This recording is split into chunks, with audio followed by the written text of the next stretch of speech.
Bismillah ve salatu ve selamu ala Resulillah ve ala alihi ve sahbihi ve men vala. Muhammed ibn İsmail el-Bukhari rahmetullahi aleyhi Sahih Bukhari namlı kitabı dersimizdeki devamında bugün iman hakkındaki kitabını okuvatımız. Bu bugün okuyduğum babimiz yani salam ne? Tark deş. Esselamu aleyküm. Esselamu aleyküm degan kelimeni keng umumlaştırış.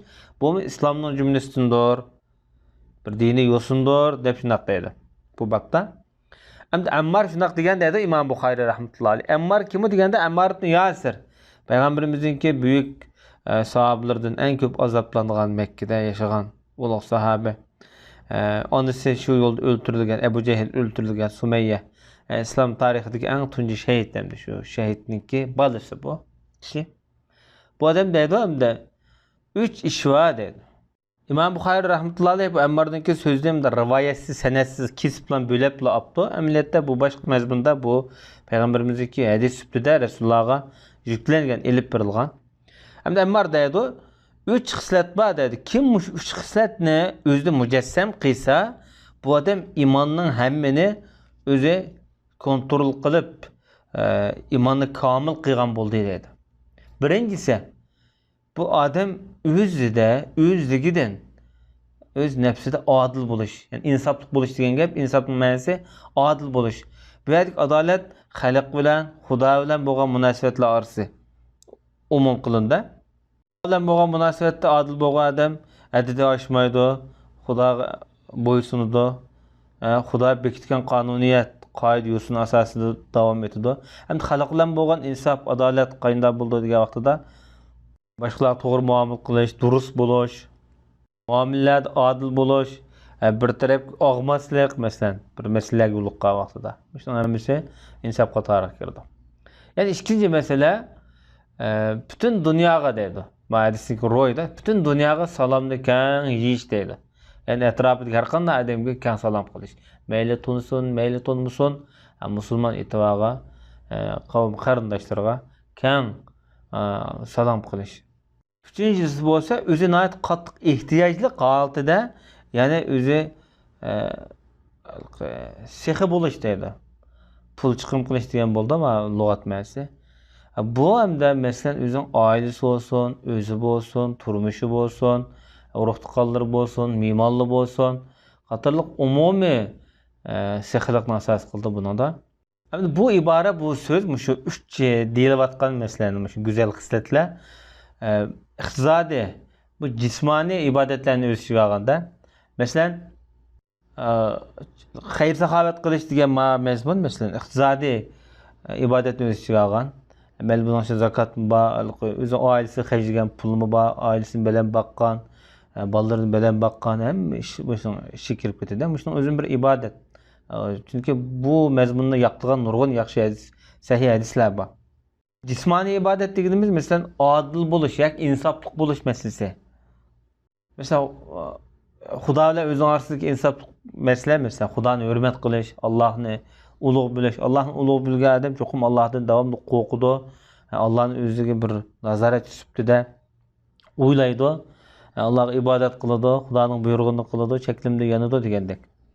Hamda xalq bilan bo'lgan insof, adolat degan vaqtida, hamda xalq bilan bo'lgan munosabatda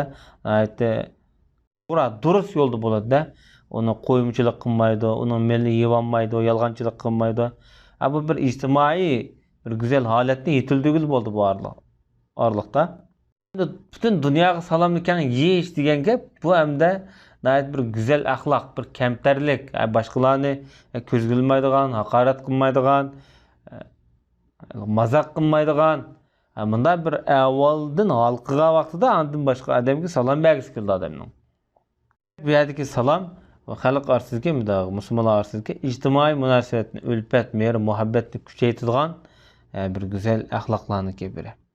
Endi Muhammed ibn İsmail Bukhari rahmetullahi aleyh bu babni ve Ammar'niki sözüne ekep bo'lganingizda mundaq deydi. Bizga Qutayba hadis so'zlab bergan edi deb.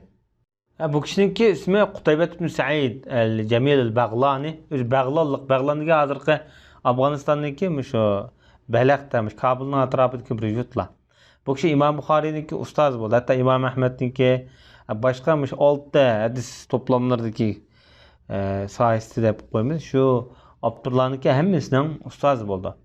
Hatta Yahya ibn Ma'in, Ali ibn Medini deymiz. Muslim, Abu Davud, Tirmizi, Bukhari. Muşula İbn Majah, Nesai qatarlıqda. Muşula ustazı da, şagirdi de bu kişininki. Muşulanın ustazı oldu. Özüne ayetde sünnetke emel kılıdığan, özüne ayetde işencilik, mustahkem adam deb sifatlangan bu adam. İmam Nesai işencilik degan ekan. Özüne ayetde boy o'tgan muhaddisken de. Bu bir nadir avval. Bu alim deganning boy olmoqda. Bu kishi ham da shu 240 yillara o'lib ketganlikka qayd qilinadi. Bu zot deydi, bizga Lays hadis so'zlab bergan edi deydi. Lays bo'lsa Lays ibn Sa'd, bu kishiningki tarixiy tarjimani boshida o'tab bo'ldi. Ham Lays Yazid ibn Abi Habibdan hadis rivoyat qildi. Bu kishi Yazid ibn Abi Habibdan rivoyat qildi-da, ham Yazid ibn Abi Habibning tarjimani boshida o'tab bo'ldi. Hem Yazid bo'lsa Abul Xayrdan. Abul Xayrninki tarjimali o'tab bo'ldi. Bu kishining ismi Marsad ibn Abdullah dedi. Qayni vaqtida Misrning muftisi bo'lgan deb. Bu kishi ham Abdullah ibn Amrdan rivoyat qilyapti. Abdullah ibn Amr bo'lsa Abdullah ibn Amr ibn As, bu dadisi sahabe, özüm sahabe. Bu kishining tarixini o'tab bo'ldi-da. Hamda Abdullah ibn Amr ibn As dedi. Bir odam Payg'ambar alayhisolatu vasallamdan savol so'rab dediki, qaysi islom eng yaxshi deb. Boshqalarga taom, yemek berish dedi Peygamber İslam. İkincisi tonuğan, tonmagan kişilerge salam veriş. Bu şu en güzel İslam deb cevap verdi. Bu hadisninki şerisi biraz başta öttü boğay. Şu yak müracaat kılışını ötünümüz. Ve sallallahu ala nebiyyina Muhammed ve ala alihi ve sahbihi ecmaîn.